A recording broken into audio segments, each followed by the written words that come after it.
안녕, 민규쌤입니다. 자, 우리 프린트 29차 시 새로운 사상이 유행하다 살펴보도록 하겠습니다. 자, 이전자시 진단평가부터 보도록 하죠. 1번입니다. 조선시대 상업활동이 활발해지면서 국가의 허가를 받지 않은 사상들이 등장하였다 라고 했죠. 자, 상업활동은 왜 활발해졌어요? 자, 기본적으로는 선생님이 설명을 할 때 모내기법의 나비효과라고 했습니다. 그러니까 농업의 변화가 생산력의 향상을 이끌어왔고 그것이 잉여 농산물이라고 하는 개념을 나타냈다라고 했죠. 그러니까 우리 가족이 먹고서 1년을 먹고 살 만한 생산량을 빼놓아도 충분히 남는 것들이 있었어. 그래서 이것을 내다 팔아서 새로운 물건들을 구입해야 했다라는 것이지. 그런 것이 하나가 되겠고, 국가에서도 필요한 물건을 직접 공납으로 세금을 걷던 조선 전기와는 달리 대동법이라고 하는 제도가 시행되면서 사실은 국가에서 필요한 물품을 대신 구매해주는 공인이라고 하는 사상들이 활동하게 돼서 더더욱 상업이 활발해졌다라는 것이죠. 그래서 국가의 허가를 받지 않은 사상들이 활약했는데 의주의 만상, 동래의 내상, 한성의 경강상인, 개성의 송상 이런 상인들이 있었습니다. 자, 2번입니다. 양반의 수가 크게 늘고 상민 그리고 노비의 수가 크게 줄자 영조 때 양인 확보를 위해 실시한 법은 바로 노비 종목법이었죠. 자, 왜 상민과 노비의 수가 줄어드는 게 문제냐? 특히 상민이 줄어드는 것, 세금을 납부할 사람들이 줄어드는 것이고 국가 재정의 악화로 이어지는 것이지. 그래서 기존의 일천즉천이라고 하는 제도를 폐지하고 노비 종목법을 시행한 것입니다. 노비는 엄마의 신분을 따른다라는 것이지. 자, 이제 본격적으로 오늘 내용 다루겠습니다. 첫 번째는 서학의 전례와 실학의 발달 이렇게 돼 있어요. 서학. 자, 일단 말 그대로 서양에서 온 학문이라는 의미였겠죠. 그치? 자, 17세기 무렵 중국에 다녀온 사신들이 천주교 서적, 고려만국전도, 천리경 등의 서양 문물을 가져와서 소개했습니다. 17세기 무렵이야. 우리가 사실은 병자호란에서 패배하고 당시 청나라에 끌려간 사람들이 굉장히 많았습니다. 심지어 인조의 두 아들이었던 소현세자와 복림대군도 끌려갔었는데 쌤이 약간 소현세자가 인조의 밑보임을 당했던 거 이야기했죠. 중국 가보니까 우리 오랑캐라고 무시했던 애들이 서양의 발달된 문물을 어마어마하게 받아들이고 신기한 물건들이 많은 거야. 그래서 이거 배워야 된다, 가져와야 된다라고 했던 것이죠. 자, 그래서 가져왔던 것이 다양하게 있습니다. 자, 특히 고려만국전도라고 하는 것은 당시 중국 명나라 말 마테오리치라고 하는 선교사가 제작한 세계지도인데 이것이 특히 지식인들의 세계관에 많은 영향을 끼쳤죠. 우리 조선 사람들 입장에서는 세상의 중심은 중국이었는데 꼭 그렇지 않다라는 거야. 그래서 이것이 어떤 영향을 미쳤냐? 조선에서 과학기술의 발달 그리고 지식인들의 세계관에 영향을 미쳤다. 전통적인 우리의 인식이 정답이 아니구나라는 걸 알게 되는 것이죠. 자, 그 다음입니다. 두 번째로는 실학의 등장과 발달입니다. 실학. 우리 단순하게 실학이라고 하면 실용적 학문이라고 생각하면 편할 것 같아요. 그러니까 학문이 현실 사회에 적용 가능한 것이어야 하는데 지금 당시에 주류를 이루었던 성리학이 사회 변동에 적절히 대응하지 못하고 있는 것이죠. 이런 것을 성리학의 절대화 경향이라고 해. 그리고 이 성리학이 원래는 조선이라는 나라를 건국할 때 건국 이념으로서 사회를 개혁하기 위해 받아들인 학문이야. 사회개혁을 적절하게 지금 그리고 주도적으로 하기 위해서 신진사대부들이 차용했던 학문이야. 그런데 조선이라는 사회는 빠르게 변화하고 있는데 성리학은 현실에 대응하지 못해. 왜 그랬느냐? 붕당정치가 심화되면서 이 성리학에 대한 해석 입장에 따라 붕당이 나뉘게 되고 그리고 이에 성리학에 대한 입장을 가리기 위해서 서로 이론적 심화가 심해졌다라는 것이지. 그러다 보니 현실과는 좀 동떨어진 이론적인 측면만 부각이 되고 있었다. 그래서 이거 문제다라고 했고, 이런 것에 반발해서 나타난 것이 바로 양명학이라는 학문도 있고요. 그리고 실학이라는 학문이 있습니다. 자, 양명학은 우리 교과서에 빠져 있지만 실천을 중요하게 여긴 거야. 우리가 학문으로서 공부하는 것, 이거 아는 것은 실천해야 되고 우리가 사회를 변혁해야 된다라고 했던 거야. 자, 그리고 실학은 우리 사회, 학문이라는 건 현실에 기반을 두고 지금 공부를 해야 되고 연구를 해야 되는 것이다 라는 겁니다. 지금 성리학이 현실을 따라가지 못하고 있기 때문에 비판하는 입장에서 나온 거야. 자, 그래서 우리가 실학을 볼 텐데, 실학은 크게는 두 가지 정도로 분류해서 봅니다. 첫 번째, 농업 중심의 개혁론. 두 번째, 상공업 중심의 개혁론입니다. 자, 그러면 농업을 어떻게 개혁해야 되느냐? 내용이야, 내용. 왜 그랬느냐? 농촌 사회를 안정시키고 토지제도를 개혁해야 된다. 자, 농촌 사회 안정. 이 당시 조선이라는 나라는 90% 이상이 농민이야. 그러다 보니까 이 국가의 전부야, 거의. 그러니까 농촌에서 백성들이 잘 살아야, 그래야 국가가 안정적으로 운영될 수 있는 것이죠. 그러려면 농민들의 생활이 안정되어야 하는데, 그러려면 농민들이 어느 정도 자신의 토지를 가지고 안정적으로 농사를 짓고 먹고 살 수 있어야 해. 그러기 위해서는 적절히 토지를 가지고 있어야 하는데, 그 방법에 따라서는 사람마다 조금씩 달랐습니다. 입장이. 첫 번째, 유형원입니다.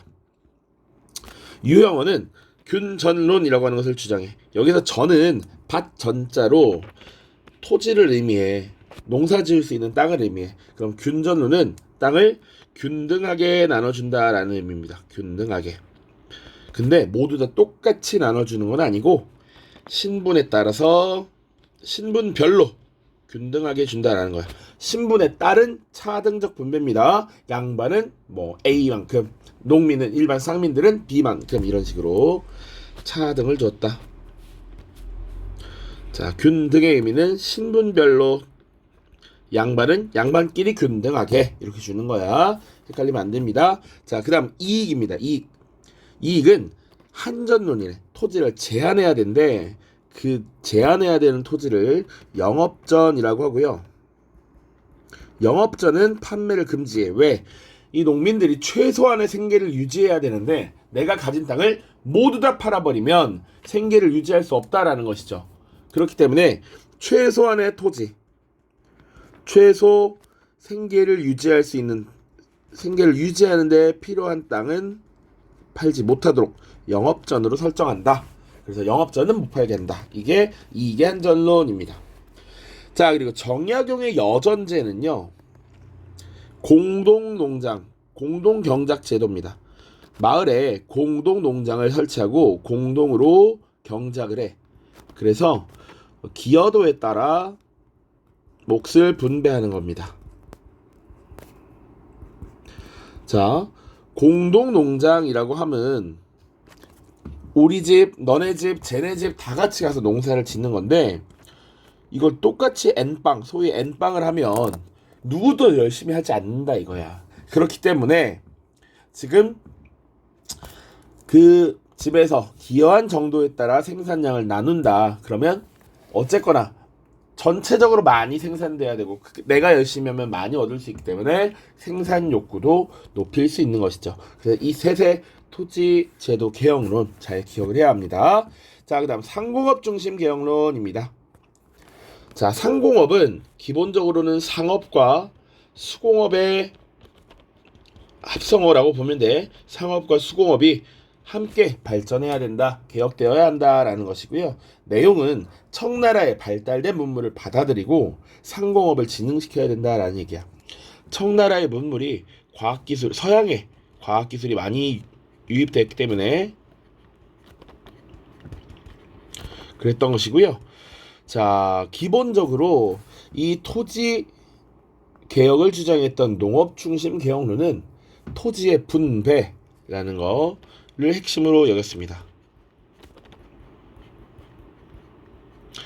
그리고 상공업 중심 개혁론은 생산력의 진흥이야. 생산력을 높여야 한다. 이게 핵심이었습니다. 자, 그래서 상공업 중심 개혁론은 또 뭐라고 부르냐면 청나라의 문물을 수용하고 우리가 배우자라고 했어. 그래서 북학파라고 부르기도 하고요. 자, 이들이 나중에 개화파로 연결이 됩니다. 그러니까 우리가 문을 열고 통상을 해야 된다라는 개국통상론, 그 뒤에 개화파 쭉 연결됩니다. 자, 주요 학자 4명이 있어요. 4명 살펴보겠습니다. 유수원입니다. 직업의 평등. 자, 원래 조선시대 성리학이라고 하면 사농공상을 구분한다라고 했어. 직업의 귀천 얘기 많이 했어. 그래서 국가에서 상업을 천하게 여겨서 조선 전개는 상업을 통제하고 억제해서 국가의 허가를 받아야 했다, 이런 얘기 했습니다. 그런데 그런 차별하지 말자. 이제 모두 공평하게 평등하게 인정해줘야 된다라는 거야. 그 말인즉슨 이제 상업을 천시하지 않는다라는 건 적극적으로 상업을 해야 된다라는 의미로 해석할 수 있는 것이지. 그러니까 유수원은 직업의 평등을 강조하고 더 이상 수공업자와 상업에 대한 천대를 하지 않음으로써 수공업과 상업이 발전할 수 있도록 해야 한다라는 것을 주장한 것이죠. 자, 그 다음 홍대용입니다. 기술의 혁신을 주장했습니다. 발달된 기술을 받아들여야 우리가 생산량을 늘릴 수 있고, 또 출신 가문에 따라 사회적 특권을 부여받는 이런 문벌제도 없애야 한다라고 주장해. 자, 원래 문벌이란 건 고려시대에 우리가 다뤘었는데 조선시대에도 여전히 사실은 권력을 독점한 몇몇 가문이 있었다라는 것이죠. 권력의 상층부에 계속 남아있는 가문들이 있는데 그 출신 가문에 따라 사회적 지위가 달라지는 그런 문제들 있으면 안 된다라고 주장했던 겁니다. 그래야 모두가 자신의 능력에 따라 대우받고 일할 수 있는 여건이 보장되겠죠.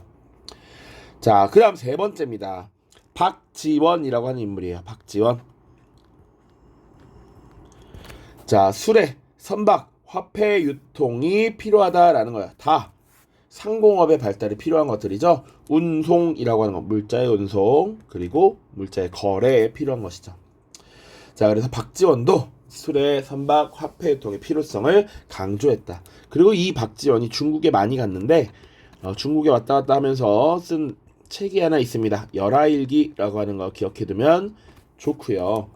또 이 박지원은 양반 중심의 이 허세가 다 많은 이 사회를 비판했습니다. 그래서 양반전, 호질 이런 책들도 추가로 작성을 했다. 자, 이왕 책을 얘기한 김에 그 위에 있는 학자들부터 책을 같이 좀 얘기를 해볼게요. 유형원이라고 하면 반개수록이라는 책이 또 있습니다. 반개수록. 그리고 이익은 이익의 호를 따서 성호 사설, 그리고 과구록,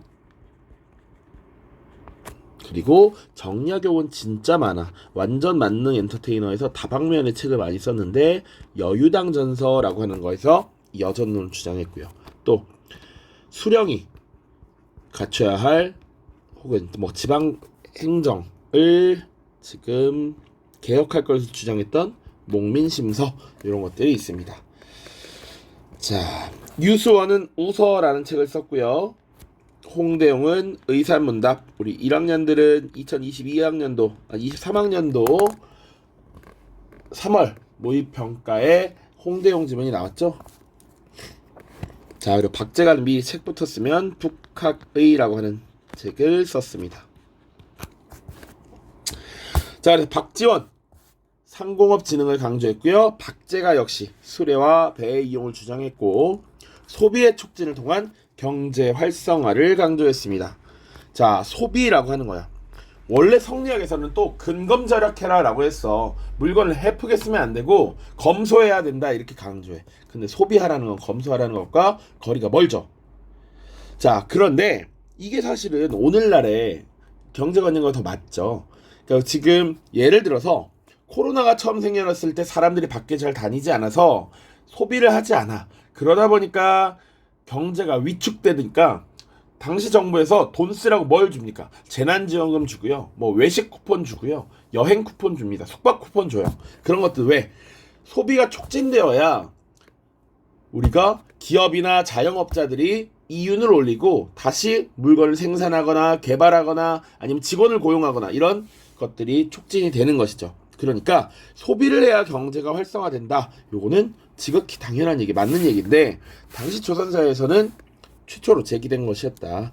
그리고 이 박제가가 재물을 우물에 비유를 했던 우물론이라고 하는 것도 같이 기억을 해두십시오. 대저 재물은 우물과 같다. 쓰면 쓸수록 차오르지만 쓰지 않으면 말라버린다. 이런 얘기를 했습니다. 우물론 같이 기억하세요. 자, 그리고 중국 중심 세계관에서 깨어나서 이제 우리나라를 중심으로 한 학문도 많이 발달됩니다. 우리의 역사, 우리의 땅, 우리의 지리, 우리의 언어 개발이 많이 나타납니다. 그 전까지는 중국의 역사, 중국의 지리, 중국의 언어 이런 것들을 많이 공부했다라는 것입니다. 국학의 발달 같이 기억해 두시고요. 자, 그 다음입니다. 사회가 불안해지자 예언사상이라고 하는 것이 유행하는데, 자, 지배층의 수탈, 거듭된 재난, 그리고 각종 전염병 이런 것들이 확산되면서 세상이 살기 힘들어. 그러면 원래 우리 진짜 힘들 때, 세상이 뭔가 믿기지 않을 정도로 현실이 어려울 때 각종 음모론이 나타납니다. 그저 음모론이라고 생각하시면 돼. 그래서 구체적으로 어떤 것들이 있었냐? 정감록이라고 하는 게 있었습니다. 그래서 조선 왕조의 이씨 가문이 무너지고 정씨 왕조가 새롭게 들어설 것이다 라고 하는 거야. 자, 그리고 도참설이라고 하는 예언설. 뭐가 없어질 거야? 아니면 뭐 태풍이 와서 다 쓸어버릴 거야? 이런 이상한 예언 사상들, 혹은 미래에서 오신 부처님이 우리를 구원해 주실 거야 라고 하는 미륵신앙, 이런 것들이 나타납니다. 그래서 이런 것들은 19세기 사회 변혁 운동, 우리 다음 시간에 프린트에서 또 다룰 홍경래에 난 임슬농민봉기의 배경이 된다. 알겠죠? 자, 그리고 이제 천주교입니다. 자, 한자를 좀 알면 하느님이 주인인 종교다 이런 거로 보면 돼요. 하느님이 주인이시다. 자, 그래서 천주교라고 하는 건 최초의 서학이라는 개념으로 들어왔다라고 얘기했죠. 그러다가 17세기에 서학으로서 들어왔어. 그래서 그냥 서양의 학문으로 들어왔는데 이것이 점차 확산되면서 18세기 후반이 되면 남인 계열의 실학자들이 신앙으로서 수용합니다. 우리가 흔히 알고 있는 정약용과 그 형 정약전도 천주교 신자였다라고 보시면 돼. 자, 특징 보시면 인간의 평등, 그리고 널리 사랑하라 이런 것들을 강조했고요. 그러다 보니 인간이 평등하되 하층민, 중인 이렇게 차별받던 사람들이 많이 믿게 됩니다. 상민, 분야자들 사이에서 주로 전파가 되고요. 정부가 이것을 방치하고 있다가 결국은 탄압하게 되는데 왜 그랬느냐? 천주교가 일단 너무 많이 퍼지고 있고, 그리고 중요한 건 유교적 제사의식을 거부했다라는 거야. 자, 그래서 조상에 대한 제사를 지내지 않아. 기본적으로 조선은 성리학의 나라고 성리학은 유학의 한 갈래니까 부모님께 효하는 걸 중요시 여겨. 돌아가시면 제사를 지내야 되는데 이 새끼들 제사도 안 지내? 폐륜하야? 라고 하는 거지. 그러다 보니까 이것을 빌미로 저 천주교 사악한 가르침이다, 사악한 종교다 라고 규정 지으면서 탄압을 하는 것이죠. 자, 두 번째로는 동학입니다. 동학은 1860년 경주에 몰락한 양반 최재우가 창시했고요. 동학이라는 이름 자체가 일단은 서학의 카운터 개념이다 라고 보시면 되겠지. 서양에서 이렇게 학문이 들어와서 우리 백성들을 현혹시키는데 우리의 종교를 만들자라고 했던 측면도 있어요. 자, 그래서 교리 보시면 인내천, 사람이 곧 하늘이다 라는 것. 그래서 모든 인간은 평등해. 우리 개개인 모두에게 하늘님이 있어. 우리 마음에 모두 하느님이 계신다 이렇게 얘기를 합니다. 그리고 후천개벽, 지금 세상이 무너지고 새로운 세상이 열릴 것이다. 이런 것들이 동학의 개념이고, 당시 생활이 굉장히 어려웠던 일반 백성들은 이런 것들을 믿고 싶겠지. 그치? 그러다 보니까 동학이 더욱 현혹됩니다. 그래서 동학에서 적극적으로 포교를 하는 이런 모습이 나타난다. 자, 그래서 남부지방을 중심으로 쭉 확산이 되고요. 정부가 역시 사교로 규정하고 동학을 창시한 최재우를 처형합니다. 그래서 2대 교주였던 최시영이 동경대전과 용담유사를 편해서 교리 및 교단을 정비하고 다시 농촌사회에 확산되죠. 그래서 동학이 어마어마한 규모로 확대가 되는 모습도 나중에 확인을 할 수가 있습니다. 자료학습 보고 마무리 짓도록 하죠.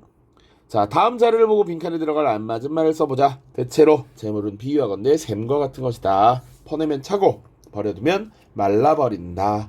이게 우물론이야, 우물론.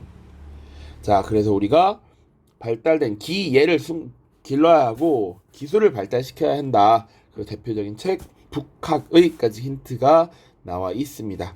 자, 그래서 이것을 주장한 인물은 박제가이고요. 박제가는 청나라에 다녀온 후 북학의라는 책을 저술하여 상공업 육성, 청과의 통상무역 확대, 신문차별의 타파, 수려 선박의 이용 등을 강조했다. 특히 소비를 권장해야 한다고 지적했다. 중요합니다. 2번 다음 자료를 보고 빈칸에 들어갈 알맞은 말을 써보자. 천주실의라고 하는 책이야. 마테오 리치가 우리 한자를 사용하는 한자 문화권 사람들을 위해서 당시 천주교의 교리를 정리한 책입니다. 자, 천주교는 18세기 후반에 남인 계열의 실학자들이 서양의 학문이 아닌 신앙으로 받아들였고 하층민과 중인들, 상민과 부녀자들 사이에서 빠르게 전파가 되었습니다.